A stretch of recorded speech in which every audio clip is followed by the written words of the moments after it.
सुंदर वन में सूरज तो रोज की तरह उगा था, लेकिन आज पक्षियों के घरों से वह चिर परिचित सोंधी महक नहीं आ रही थी, जो दाल और चावल के पकने पर आती है। रानो चिड़िया के घोंसले में सन्नाटा था। उसके दो नन्हे बच्चे ची ची और पी पी भूख से बेहाल थे। माँ, पेट में गुदगुदी हो रही है। क्या आज भी हमें सिर्फ कच्चे नीम के पर खाने पड़ेंगे? माँ, कल रात भी आपने कहा था कि सुबह गैस आ जाएगी।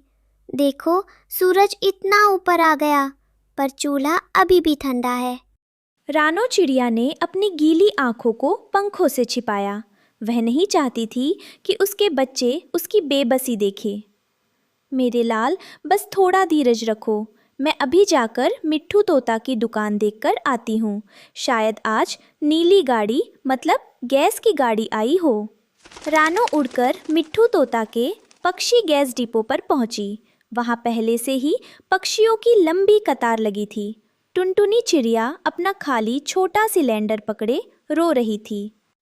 मिट्ठू भाई, कुछ तो करो। मेरी बूढ़ी माँ बीमार है, उसे गरम सूप पिलाना है। 2 दिन से चूल्हा नहीं जला। अरे टुनटुनी बहन, मैं क्या अपने घर में गैस बनाता हूँ? शहर से सप्लाई बंद है। इंसानों की दुनिया में किल्लत है, तो हमें कहाँ से मिलेगी? ऊपर से ट्रक वालों ने दाम 3 गुना कर दिए हैं। मिट्टू, सच बताओ, क्या तुम्हारे पास एक भी सिलेंडर नहीं है? मैं इसके बदले तुम्हें अपने बगीचे के सबसे मीठे आम दूंगा। भाई ढोलू, आम हो या सोना, आज इस लोहे के डिब्बे सिलेंडर के आगे सब बेकार है। मेरे पास एक भी बूंद गैस नहीं है। तभी आसमान में एक भारी काव काव सुनाई दी। कालू कौवा और उसकी पत्नी गौरी कौवी एक ऊंचे पेड़ की डाल पर बैठे यह सब तमाशा देख रहे थे। कालू के गले में एक चमकती हुई चाबी लटकी थी। काव काव, बेवकूफों की टोली, लाइनों में खड़े रहने से पेट नहीं भरता। दिमाग लगाओ, दिमाग। सही कहा जी। रानो, अगर तुम्हें अपने बच्चों के लिए गरम खिचड़ी चाहिए तो वह जो तुमने मोतियों की माला संभाल कर रखी है वह मेरे पास ले आओ। मैं तुम्हें 1 हफ्ते की गैस दे दूंगी। गौरी भाभी, वह माला मेरी माँ की आखिरी निशानी है। आप इतनी निर्दयी कैसे हो सकती हैं? हम पक्षी तो एक परिवार की तरह रहते थे। परिवार और जज्बात से पेट नहीं भरता रानो। ये बिजनेस है। जिसके पास सिलेंडर वही जंगल का राजा। जिसे चाहिए वो ऊंची कीमत चुकाए, वरना हवा खाकर गुजारा करे। सब पक्षी निराश होकर अपने अपने खाली घोंसलों की ओर लौटने लगे। रानो का दिल बैठ गया। वह अपने बच्चों को तड़पता नहीं देख सकती थी। निराश रानो जंगल के उस हिस्से में चली गई जहाँ कोई नहीं जाता था। नीला झरना। वहाँ बैठकर वह फूट फूट कर रोने लगी। हे ईश्वर, क्या हम छोटे पक्षी सिर्फ भूखे मरने के लिए पैदा हुए हैं? काश कोई ऐसा रास्ता होता कि हमें किसी के आगे हाथ न फैलाना पड़ता। तभी झरने का पानी चमकने लगा और उसमें से लाल परी प्रकट हुई। उसकी आभा से पूरा इलाका रोशन हो गया। रानो, उठो।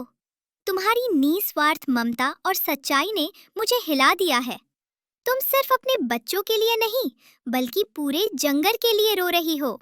परी माँ, हमें गैस चाहिए। हमारे बच्चे भूख से रो रहे हैं। कालू कौवा हमें लूट रहा है। लाल परी एक छोटा नीले रंग का चमकता हुआ बीज देते हुए बोलती है। ये लो, इसे अपनी जमीन के आंगन में बोना। इसे पानी की नहीं, बल्कि साफ नीयत की जरूरत है। ये सिलेंडर का पौधा है। याद रखना, जिस दिन तुम्हारे मन में लालच आया, ये पौधा सूख जाएगा। रानो तुरंत घर लौटी और अपने आंगन की मिट्टी खोदकर बीज बो दिया। जैसे ही उसने बीज पर अपनी चोंच से पानी छिड़का, एक अद्भुत चमत्कार हुआ। जमीन फटने लगी और एक मजबूत बेल ऊपर की ओर चढ़ने लगी। मिट्ठू तोता, टुनटुनी और ढोलू बंदर यह देखकर दौड़े चले आए। सीताराम, सीताराम! रानो, ये क्या है? इस पेड़ के फल तो लोहे के बने लग रहे हैं। अरे, ये तो छोटे छोटे लाल और नीले सिलेंडर लटके हुए हैं। रानो, क्या मैं एक छूकर देखूं?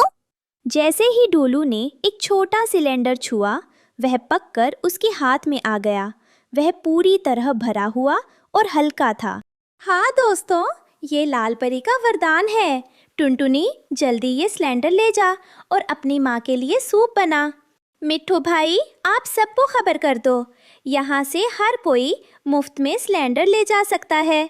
पूरे जंगल में जश्न का माहौल हो गया।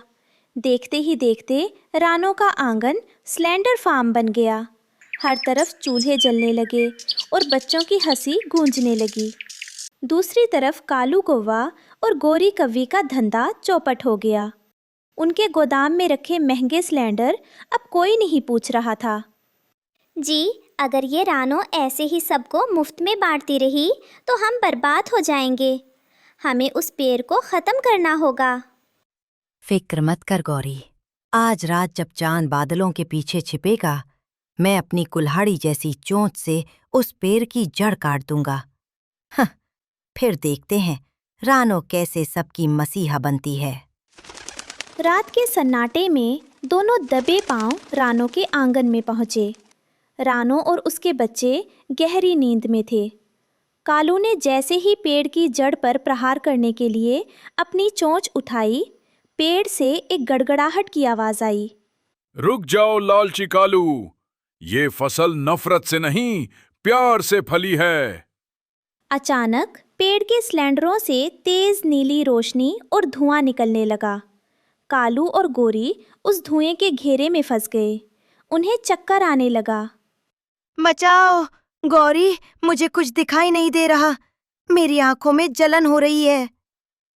मुझे माफ़ कर दो। रानो, बचाओ, हमें बचा लो। शोर सुनकर रानो और बाकी पक्षी बाहर आ गए।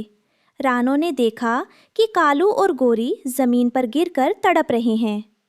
इन्हें छोड़ दो रानो, इन्होंने हमारे बच्चों को भूखा रखा था। इन्हें सजा मिलनी चाहिए। नहीं मिट्ठू भाई, परी माँ ने कहा था कि ये पौधा साफ नीयत का है। अगर आज मैं इनसे बदला लूँगी तो मेरी नीयत भी खराब हो जाएगी। रानो ने पेड़ के पास जाकर प्रार्थना की। हे जादुई वृक्ष, इन्हें माफ़ कर दो। इन्हें अपनी गलती का एहसास हो गया है। धीरे धीरे धुआं छट गया। कालू और गोरी की जान में जान आई। वे दोनों रानो के पैरों में गिर पड़े। रानो बहन, हमने हमेशा तुम्हारा बुरा चाहा, पर तुमने हमारी जान बचाई। आज से मैं अपने सारे जमा किए हुए सिलेंडर उन पक्षियों को दूंगा जो दूर जंगलों में रहते हैं। मुझे भी माफ़ कर दो रानो। असली दौलत मोतियों की माला नहीं, बल्कि दूसरों की दुआएं हैं। अगली सुबह रानो की सिलेंडर फार्मिंग और भी ज़्यादा लहलहा उठी। अब पूरे जंगल में न कोई अमीर था न कोई गरीब। सबके घरों में आग जल रही थी और रानो की ममता की खुशबू पूरे सुंदर वन में फैली हुई थी। इस कहानी से हमें सीख मिलती है कि ईमानदारी और परोपकार के रास्ते में मुश्किलें ज़रूर आती हैं, लेकिन जीत हमेशा सच्चाई की ही होती है। लालच का अंत हमेशा बुरा होता है।